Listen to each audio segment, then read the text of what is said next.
lockstitch. Pernah dengar nama atau kata-kata mesin lockstitch? Belum? Dulu ada mesin lockstitch. Ya, kita akan membahas mesin lockstitch, tapi sebelumnya saya ingin tes dulu sejauh mana Anda yang melaksanakan pelatihan ini, pengetahuan Anda tentang mesin lockstitch. Ditulis nama, kemudian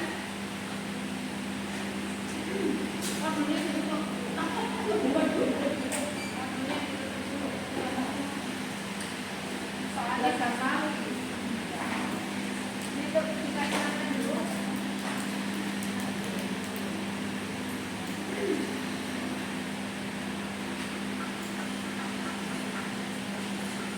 Tulis nama, kemudian jawab.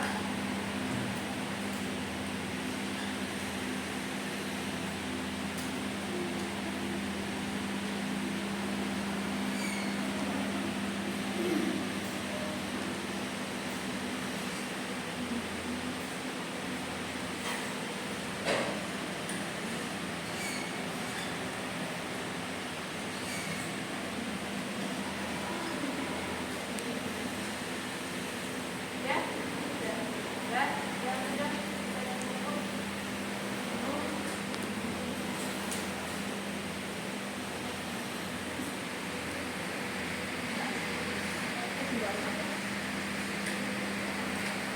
Mau nambah?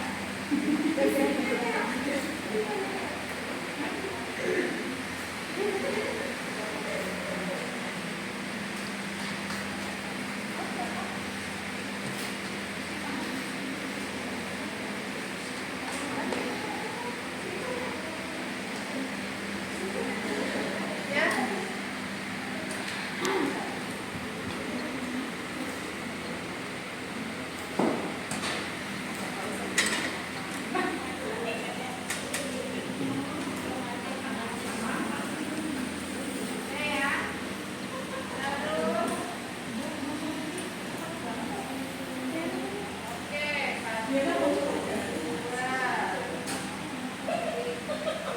Ini saya lihat yang nomor 1 aja.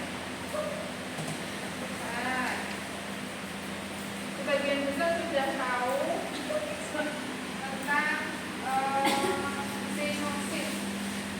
Sedikit tapi ada yang masih kurang. Nah, kita akan membahas tentang bagian-bagian mesin ya.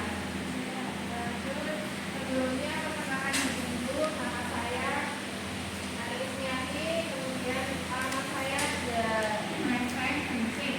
Ada yang sudah pernah di situ? Ada ya. Itu lewat tapi nggak bukan nama saya. Kemudian saya bekerja dulunya di PLK Batu Semarang Selatan 2007 sampai 2016. Kemudian 2016 saya di PLK Batam sampai dengan sekarang. Lanjut ya. Ini kita akan buka tentang tujuan dari pembelajaran ini, yaitu peserta dapat mengetahui bagian-bagian dari mesin lockstitch. Jadi Anda bisa melihat mesin lockstitch itu ada yang di depan Anda, ini bagian dari mesin lockstitch. Ini adalah mesin lockstitch. Ya, mesin jahit industri jarum 1 yang digunakan untuk membuat kaos. Bisa digunakan untuk membuat kaos. Kalau misalnya mesin yang manual, mesin yang hitam itu ya, itu tidak bisa digunakan untuk kaos. Walaupun bisa, tapi harus punya teknik-teknik tersendiri. Ganti sepatunya dengan menggunakan sepatu teflon. Kemudian ada juga yang harus pakai kertas, ada juga yang harus pakai pelapis dan lain-lain. Tapi kalau misalnya mesin ini kita bisa menggunakan bahan kaos tanpa menggunakan perlengkapan-perlengkapan yang lain, dan jarum dan sepatu. Itu bedanya. Kemudian mesin lockstitch ya, mesin jahit lockstitch adalah yang biasa dipakai untuk menjahit bahan kaos.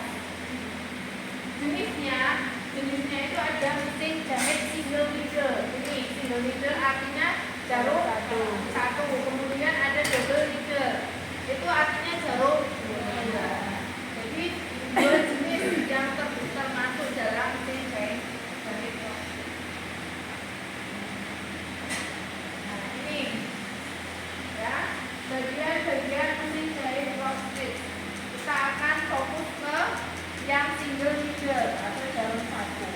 Anda bisa lihat di depan bendera semua yang mesin jahit lock stitch ini, yang single needle. Yang pertama bagian nomor satu itu adalah skrup mengatur tekanan sepatu. Jadi kalau ini diputar, ya, dia sepatunya akan turun ataupun naik. Jadi di dalam itu ada padnya. Kalau misalnya menjahit kain yang tipis, Anda bisa turunkan, putar.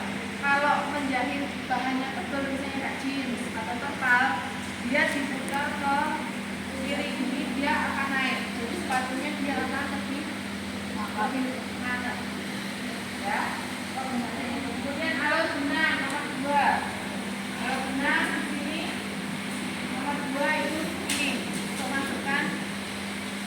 Nah, kemudian nomor 3 ada plat penutup. Plat penutup ya. Kemudian nomor 4 ada alat benang lagi. Kemudian ini yang soal tadi nomor 5 yaitu skrup penguat jarum.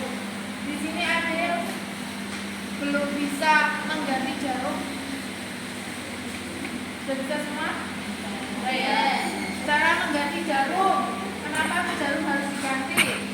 Nah, kemudian ada lubang. Ya. Cara mengganti jarum, lubang jarum atau lubang jarum menghadap kemana? Ke kanan. Ya, ke dalam kanan. Oke, bentar. Kemudian ini nomor 6 ada sepatu mesin. Ada sepatu mesin itu macam-macam. Kalau yang ini bisa diganti. Ada sepatu yang mesin biasa, kemudian ada sepatu yang seker 16, ada yang bisa untuk kerut, ada yang bisa untuk membuat pinggiran, ya. Itu macam-macam ukurannya. Tapi tidak bisa diganti dengan sepatu untuk membuat lubang kancing atau pasang kancing yang ini. Hanya digunakan untuk sepatu-sepatu yang untuk menjahit lurus saja. Kalau misalnya membuat lubang kancing, pasang kancing, itu mesinnya beda. Ada mesin yang pasang kancing lubang kancing, ada juga kalau dengan punya mesin portable yang kecil itu ya, itu kan namanya mesin semi otomatis. Jadi sepatunya bisa diganti-ganti.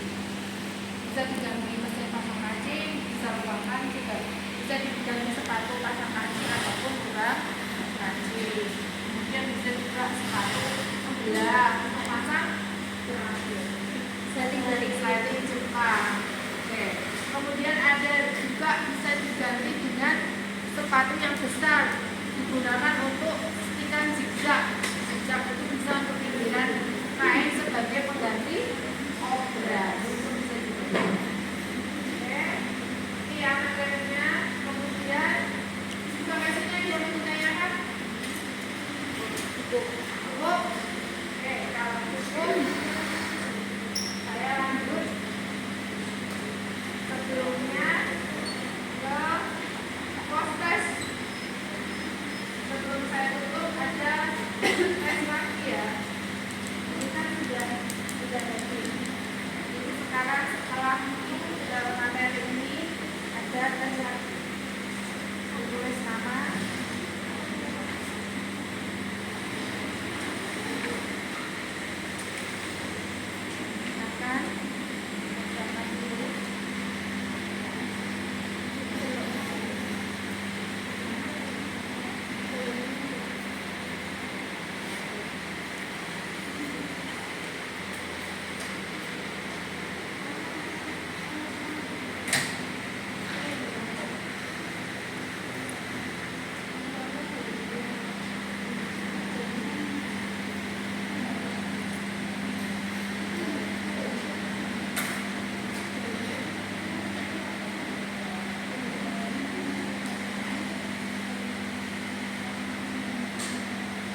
tanda nomor berapa yang menunjukkan alat benar?